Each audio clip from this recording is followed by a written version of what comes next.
पिछले लेक्चर में डिस्कशन किए थे इंस्पेक्शन, नीड ऑफ इंस्पेक्शन, कुछ मेट्रोलॉजी के टर्मिनोलॉजी के डिफिनीशंस के बारे में, जैसे कि precision, accuracy, sensitivity, readability, calibration, etc। आज के इस लेक्चर में हम डिस्कस करेंगे एक्यूरेसी और प्रिसीजन में अंतर क्या है, मेजरमेंट में एरर्स यानी कि दोष क्या होते हैं, ये कितने प्रकार के होते हैं, एक्यूरेसी को बनाए रखने में कौन कौन सा फैक्टर्स ज़रूरी है, हम किस प्रकार से कोई भी एक मेजरिंग इंस्ट्रूमेंट का सिलेक्शन करेंगे, उसके बारे में हमें यह भी जानना है कि कोई भी एक हाईली प्रिस्क्राइब्ड और एक्यूरेसी वाले इंस्ट्रूमेंट्स को जब हम यूज़ करते हैं तो क्या क्या सावधानी बरतते हैं। तो सबसे पहले हम आज के इस लेक्चर में जाने एक्यूरेसी और प्रिसीजन में क्या अंतर है, यानी कि differences between accuracy and precision. इस स्लाइड में मैंने दोनों के बारे में डिस्कस किया है। तो एक्यूरेसी जो होता है वो true value of the quantity जो कि मेजर्ड किया गया है उसके समीप या नज़दीक होता है। दूसरा प्रिसीजन क्या है, तो यह जो है किसी भी मेजर्ड को रिप्रोडक्टिविटी को बार बार मेजर करता है। दूसरा नंबर पॉइंट क्या है, यह हम हमेशा किसी भी ऑब्जेक्ट के संपर्क से पता चलता है। इस टर्म को एक निश्चित डिफिनीशन दिया गया है, सेपरेटली डिफिनीशन दिया गया है। इसे हम सुधार सकते हैं, इसे हम सुधार नहीं सकते हैं। यह सिंपल टेक्निक्स पर आधारित होता है और यह जो प्रिसीजन है जो फैक्टर्स और टेक्निक्स के एनालिसिस पे आधारित होता है। अब हम जाने जो मेजरमेंट जब हम करते हैं तो कुछ एरर्स आ जाते हैं, यानी कि एरर्स इन मेजरमेंट यानी कि दोष, गलत रीडिंग। तो अब हम इसके बारे में जाने तो होता क्या है, यह एरर होता क्या है। तो जो कोई मापे गए यानी कि मेजर्ड वैल्यू और true value of the measured dimension के बीच के अंतर को हम लोग एरर करते हैं, यानी कि एरर इन मेजरमेंट जो है measured value minus true value. अब हम जाने कि परसेंटेज एरर क्या है। तो यह परसेंटेज एरर जो है वो बराबर होगा किसके, absolute error divided by measurement जो दिया गया है इनटू 100%। चूँकि यह परसेंटेज में है इसलिए हम लोग 100 से मल्टीप्लाई किए, इसलिए यह परसेंटेज में आ गया। अब हम इस टर्म में जाने कि एब्सोल्यूट एरर क्या होता है। तो एब्सोल्यूट एरर जो है वो algebraic difference between the measured value and the true value of the quantity measured, उसे हम एब्सोल्यूट एरर कहते हैं। अब हमें एरर के कुछ टाइप्स हैं जो कि इस स्लाइड में हमने फिगर के माध्यम से बताया है। तो एरर को सबसे पहले 3 भागों में बांटा गया, जो कि पहला ग्रॉस एरर कहलाया, दूसरा सिस्टमेटिक एरर, तीसरा रैंडम एरर। अब हम सिस्टमेटिक एरर्स को 3 भागों में बांटे, पहला इंस्ट्रूमेंटल एरर, दूसरा इन्वायरमेंटल एरर और तीसरा ऑब्जर्वेशनल एरर। अब इन तीनों में इंस्ट्रूमेंटल एरर जो होता है वो हमें 3 कारणों से आता है। सबसे पहला लोड इफेक्टिंग के कारण, मिसयूज ऑफ इंस्ट्रूमेंट्स के कारण और इनहर्ट शॉर्ट कमिंग्स ऑफ इंस्ट्रूमेंट्स के कारण। तो अब हम इन सबों के बारे में एक एक करके जाने। तो सबसे पहला हम जाने ग्रॉस एरर क्या है। तो ग्रॉस एरर जब कोई व्यक्ति कोई भी मेजर्ड रीडिंग को गलत रीड कर रिकॉर्ड कर और कैलकुलेशन कर लेता है तो यह मेरा ग्रॉस रीडिंग कहलाता है।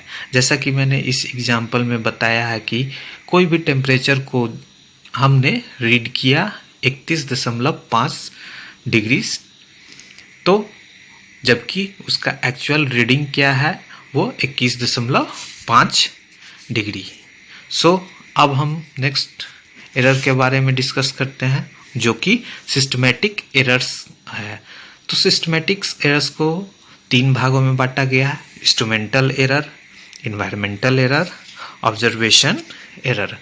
तो जैसा कि हम नाम से ही जान रहे हैं, इंस्ट्रूमेंटल एरर यानी कि इंस्ट्रूमेंट्स के कारण जो आए, इंस्ट्रूमेंट्स के डिफ़िकल्टीज के कारण जो एरर्स आए उसे हम इंस्ट्रूमेंटल एरर कहेंगे। जैसे कि इंस्ट्रूमेंट्स का सही ढंग से उपयोग नहीं करना, बहुत ज़्यादा लोड दे देना, इफ़ेक्ट्स दे देना, इस कारण से हमें इंस्ट्रूमेंट्स में एरर प्राप्त होते हैं। दूसरा इन्वायरमेंटल एरर। इन्वायरमेंटल एरर मतलब कि इन्वायरमेंट के कारण जो दोष आ जाते हैं उसे हम इन्वायरमेंटल एरर कहते हैं। यानी कि जब कोई इंस्ट्रूमेंट्स के बाहरी या आंतरिक कंडीशंस या उसके आसपास का कंडीशन पर हम कैसे उसका रीडिंग लेते हैं तो वो मेरा इन्वायरमेंटल एरर कहलाता है। जैसे कि temperature, pressure, humidity, dust, vibration etc।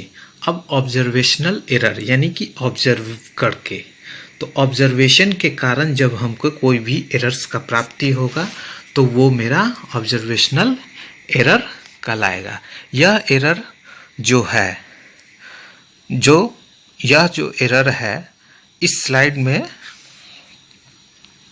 मैंने एक रीडिंग एक इंस्ट्रूमेंट्स के रीडिंग को दर्शाया हूँ, जिसमें कि फुल लाइन जो है वो सिस्टमेटिक एरर को शो कर रहा है और डॉटेड लाइन जो है एक आइडियल, डॉटेड यानी कि ब्रोकन लाइन जो है एक आइडियल इंस्ट्रूमेंट्स को शो कर रहा है।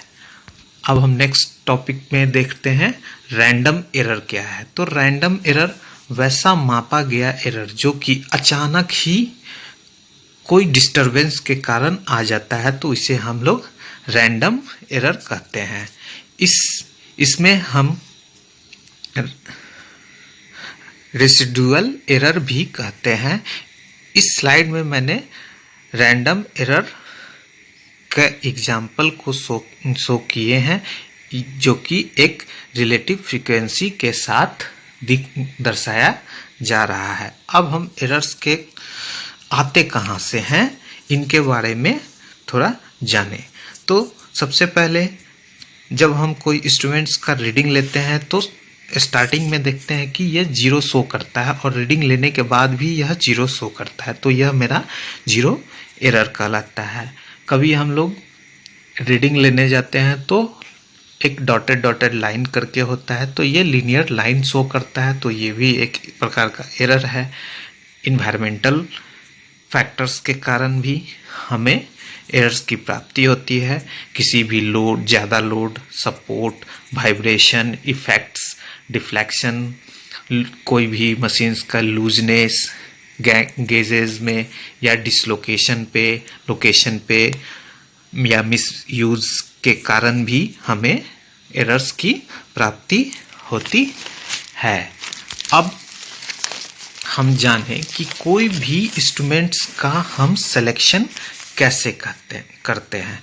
तो सबसे पहले तो हमें क्या मेज़र करना है और किससे मेज़र करना है और कितना मेज़र करना है, तो उसके मेज़रमेंट परफॉर्मेंस पर यह डिपेंड करता है, जिसमें कि इंस्ट्रूमेंट्स का जो रेंज और पैरामीटर है वो एक्यूरेसी को बनाए रखने में मदद होता है। दूसरा नंबर होता है यूनिट्स ऑफ मेजर्ड पैरामीटर्स हमेशा छोटा होना चाहिए मिनिमम वैल्यू से।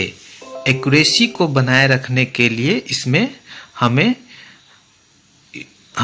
इंस्ट्रूमेंट्स को बार बार टाइम टू टाइम मेंटेनेंस और कैलिब्रेशन करना चाहिए। अब हम जाने जो फैक्टर्स अफेक्टिंग इन एक्यूरेसी क्या होता है। तो सब इसमें जो है मेजरमेंट के स्टैंडर्ड से हम लोग फैक्टर्स को निकालते हैं, डिपेंड करते हैं। वर्कपीस के मेजर से, इंस्ट्रूमेंट्स के कैरेक्टरिस्टिक्स से और ह्यूमन के परफॉर्मेंस से, जिसे हम स्वैप के नाम से भी जानते हैं, यानी कि SWIP S means standard, W means workpiece, I means instrument, P मतलब person। अब हमें कोई भी हायर और प्रिसीजन एक्यूरेसी वाले इंस्ट्रूमेंट्स को जब हम यूज़ करते हैं तो हमें क्या क्या सावधानी बरतनी चाहिए वो हम जाने। तो सबसे पहले लेंथ ऑफ द ऑब्जेक्ट हमें पता होना चाहिए, जो कितना हमें मापना है। दूसरा, जो मेजरिंग इंस्ट्रूमेंट्स या जो मेरा हाईली प्रिसाइज और एक्यूरेसी वाला इंस्ट्रूमेंट्स है, उसके एजेस और कहीं से वो ब्रोकन ना हो, उसके या कहीं से वो घिसा पिटा ना हो, वो चीज़ हमें पता होना चाहिए। और उसके जो सभी इंडिकेट्स हो वो क्लियरली हमें दिखाई दे। आज के लेक्चर में हम लोगों ने जाना